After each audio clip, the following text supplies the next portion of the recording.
warahmatullahi wabarakatuh. Waalaikumsalam warahmatullahi wabarakatuh. Ya, makasih kepada ibu-ibu yang masih menyempatkan dirinya untuk datang ke sini. Sekarang kita akan mempelajari bagaimana cara menyusun anggaran. Nah, menyusun anggaran. Jadi di dalam rumah tangga itu kita harus merencanakan sesuatu, apa yang penting atau apa yang wajib kita beli. Kita menyusun anggaran. Jadi ibu-ibu, di sini kita, apakah ibu-ibu di rumah mengalami keuangan di mana keluarga seringkali, pengeluaran keluarga seringkali lebih besar dari pendapatannya? Apakah di rumah ibu-ibu mengalami hal seperti itu? Pasti mengalami seperti itu, karena kita ini kan orang, maksudnya di kampung, tidak ada pencarian yang tetap dan pemasukan tidak ada juga yang tetap. Jadi kita itu sebagai orang di kampung atau di desa lebih anggaran yang lebih besar pengeluaran daripada pemasukan. Ya, lebih besar pengeluaran daripada pemasukan. Kenapa saya bilang begitu? Karena kita berusaha sesuatu, kadang modal lebih besar daripada untung yang kita dapat. Nah, maka dari itu kita harus mencari tempat yang strategis untuk mengerjakan usaha. Kita harus memikirkan terlebih dahulu usaha apa yang kita buat. Kita harus bersaing secara sehat dengan orang-orang di sekitar. Nah, jadi tujuan mempelajari pengelolaan keuangan dan perencanaan usaha ini memberikan pengetahuan dan meningkatkan keterampilan untuk mengelola pendapatan dan pengeluaran serta mengembangkan usaha. Nah, jadi kita harus mengerti bagaimana membuat pengeluaran seimbang dengan pendapatan. Bagaimana cara di dalam rumah tangga itu harus menyeimbangkan pendapatan dan pengeluaran. Karena kalau tidak diseimbangkan pendapatan dan pengeluaran, kita kelabakan sendiri. Mau diambil di mana lagi nih uang ini? Jalan satu-satunya kita ulang-ulang kali harus berutang. Kita ulang-ulang kali berutang. Belum habis utang kemarin, tambah lagi yang baru. Makanya ada istilah gali lubang tutup lubang. Jadi di dalam rumah tangga itu harus diteliti apa semua kebutuhan itu seperti apa semua ibu-ibu.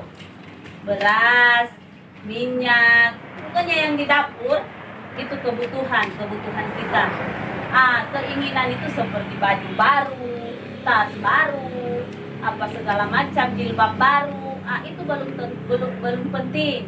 Jadi kita mementingkan kebutuhan kita dulu, dilengkapi, itu akan berpengaruh kepada diri kita.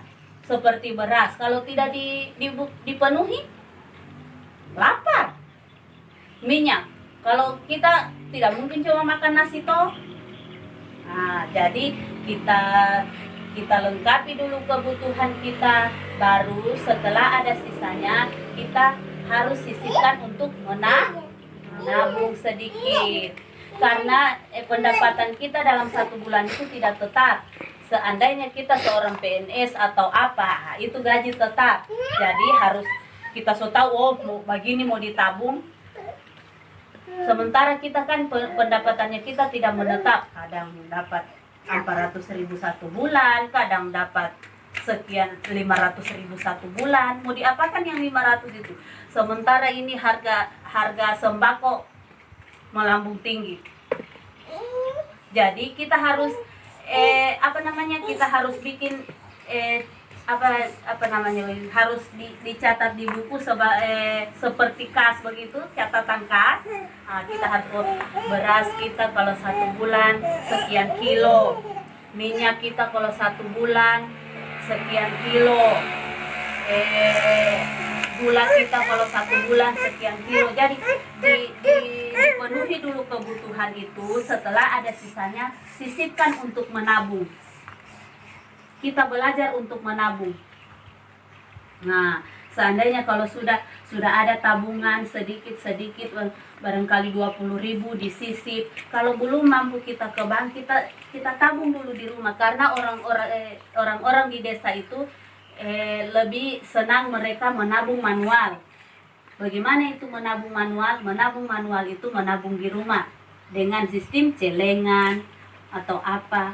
Kita harus menyeimbangkan pendapatan itu dengan pengeluaran, karena kalau tidak seimbang nanti anak-anak kita yang sekolah, mama minta uang, so tiada uang. Gimana caranya itu kalau tiada uang? Nah, jadi bagaimana cara kita menjawab itu? Kita punya anak mau minta uang itu di saat kita tidak ada uang, bagaimana caranya? Panggillah itu anak, nah, belum ada uangnya mama ya, mungkin nanti besok baru ada uang. Jangan langsung dibilang tidak ada uang, nanti dia marah, dia mau lempari lagi kita di dalam rumah. Jadi jangan kita sudah pelajari modul pertama, jangan kasar dengan anak-anak, jangan harus diambil hatinya anak-anak. Nah, jadi begitu ya ibu-ibu, kita punya yel-yel untuk ibu-ibu. Ibu-ibu sudah, saya lihat ibu-ibu sudah mulai jenuh atau bosan. Nah, kalau saya mengatakan uang tidak cukup, maka ibu-ibu harus mengatakan, ya diatur dong. Jadi kita sambil berdiri, ya ayo kita berdiri. Ya, kita berdiri ya. Kalau saya mengatakan uang tidak cukup, maka ibu-ibu harus berteriak, ya diatur dong, ya begini. Jadi kalau saya mengatakan uang tidak cukup, ibu-ibu harus bergoyang. Jadi kalau saya mengatakan uang tidak cukup, ibu-ibu harus ya diatur dong. Ya. Jika uang tidak cukup, Ya, diatur dong. iya, sekali lagi. Ya, sekali lagi. Jika uang tidak cukup, Ya, diatur dong. iya. Terima kasih ibu-ibu, silakan duduk kembali. Ya. Ya, sampai di sini dulu pertemuan kita di modul 2 ini. Lebih dan kurangnya saya mohon maaf. Nanti kalau ada yang ditanyakan nanti kita bertemu lagi di modul yang ketiga ya. Jadi sampai di sini dulu pertemuan kita di modul 2 ini. Lebih dan kurangnya saya mohon maaf.